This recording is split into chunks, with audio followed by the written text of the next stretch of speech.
Besides the time horizon, what do you think are also the biggest mistakes that people are making when it comes to their money?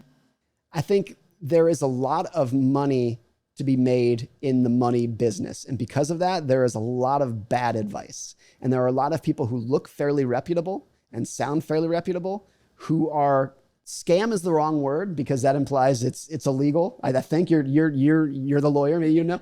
But there are a lot of people who I think mean well, but they operate in a system where the incentives push them to giving not the best advice and charging outrageous amounts for it.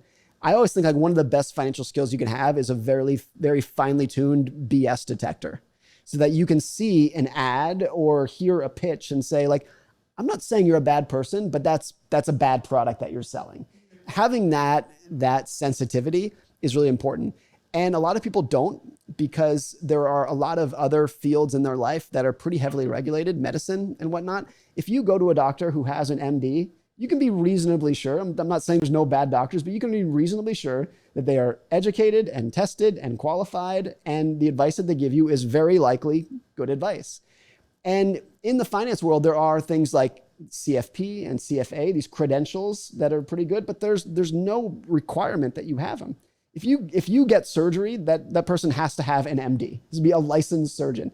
But you can go to a financial advisor who has very few credentials. Maybe they took a regulatory exam that took them 2 weeks to study for.